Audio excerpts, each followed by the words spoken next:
Hi everybody. We'd like to talk today about Parsha Bamidbar.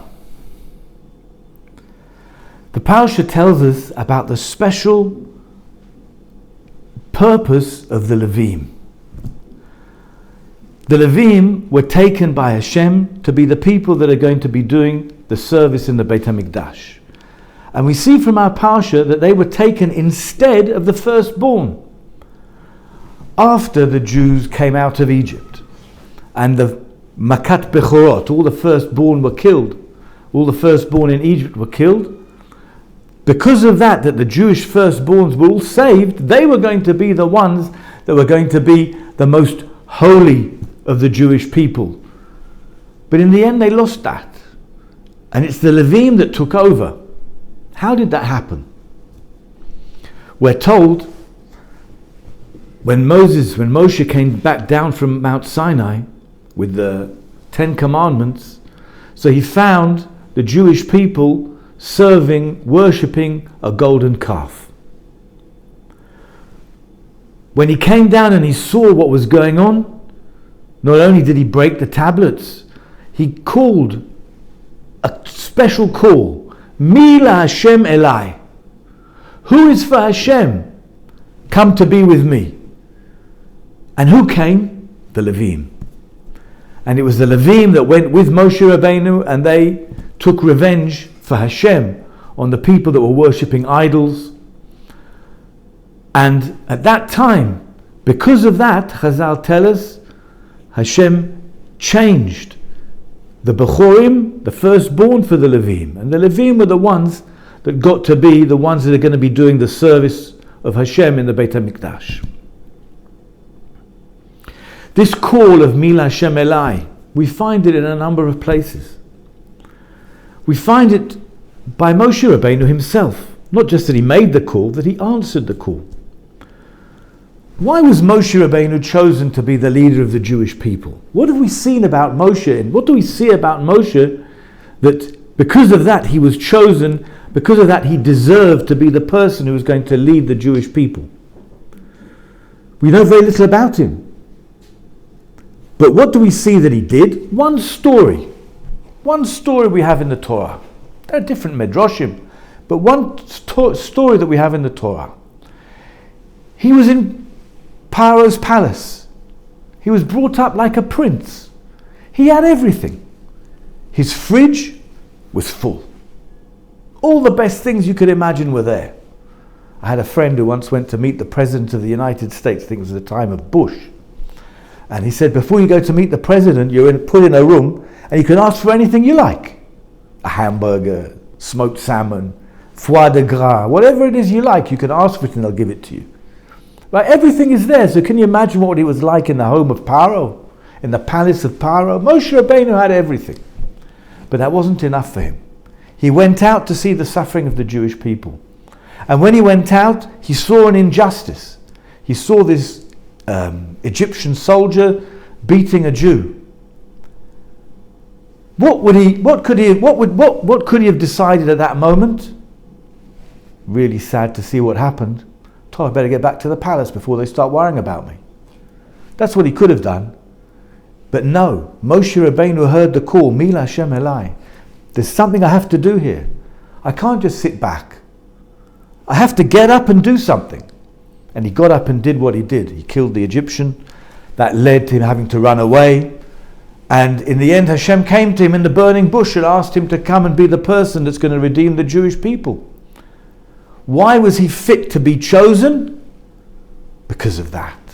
Because he answered the call of Mila Hashem Elai. Just like the Levim did. And they were chosen then to be the people that were going to represent the Jewish people. Where else have we seen this call of Mila Hashem Elai? If you remember the Parsha of Pinchas. Pinchas wasn't a Cohen, right? When Hashem appointed Aaron and his children, there was the children that were going to be born afterwards, and Pinchas was already born. So he wasn't going to be a Cohen. But he was in his camp, he was in his tent, sitting there learning Torah, I have no doubt, and his man was falling right at the entrance to his tent, I'm sure. But he heard that there was a There was a terrible thing going on in the camp in the camp. There were Jews, very important Jews, very well-respected Jews that were doing terrible things. And he's decided, I have to do something. And he got up and he left his Gemara. And he left his tent where his man is just falling right outside. And he went out and he killed this guy because this guy was doing a terrible thing. Why did Pinchas decide to do that?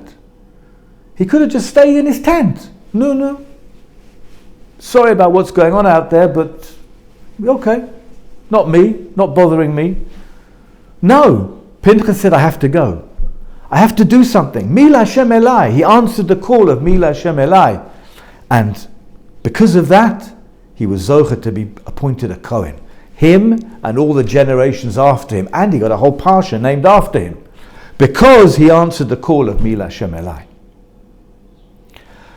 I have a friend who told me about an uncle of his who was zocher to meet the Chofetz Chaim.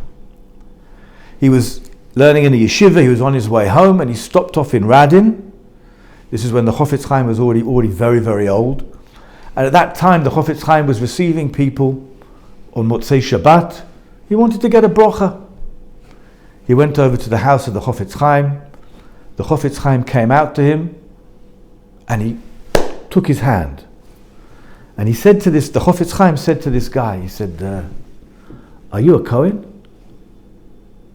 I said, no, I'm not a Cohen. He said, why aren't you a Cohen? I'm not a Cohen because my father's not a Cohen. Aha, said the Chofetz Chaim. And why is your father not a Cohen? Because his father wasn't a Cohen.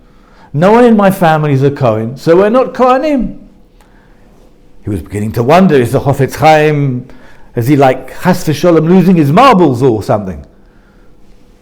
The Chofetz Chaim then said to him, he said, I'm a Cohen. And when Mashiach comes, I'm going to go to Jerusalem and I'm going to be doing the Avodah in the Beis HaMikdash. And you're not. Why am I going to be doing it and you're not? Because when my ancestors were in the desert and Moshe Rabbeinu called Mila Hashem Elai, they ran. And your ancestors didn't run. That's why I'm a Cohen and you're not a Cohen. The next time you hear that call of Mila Hashem Elai, make sure you don't make the same mistake as your ancestors did, he said to him. That's what the Chofetz Chaim wanted to tell him. Every one of us, in our life, we're going to hear the call of Mila Hashem Elai. Stand up and be counted. Stand up and do something that you have to do. And are we going to take it when we hear it? Or are we going to say, not for the moment, let's be political, let's keep out of it, not get involved? Or are we going to say, no, I'm going to get involved, I'm going to do what I have to do? That's what the Chofetz Chaim wanted to say to this bocher. I must say that this is a very difficult decision, right? Because there are times when you should just say sitting down, and you shouldn't get up. How are we going to know when? Imagine you're crossing the road, and there's a green light for you to cross the road. And then you suddenly see a truck coming at 100 kilometers an hour. So what are you going to say? Ha, I'm right. Mila Hashem Elai. I'm going to cross the road. You're going to end up in hospital. There's times not to stand up for your rights. There's times to just stay on the sidewalk and let the truck go past and then stand up. How are we going to know when to let the truck go past and when to not let the truck go past and when to stand up like Moshe Rabbeinu did, like Pinchas did? Who said it was easy being a Jew? That's our challenge. We have to know when to stand up and when not to. Have a good week, everybody.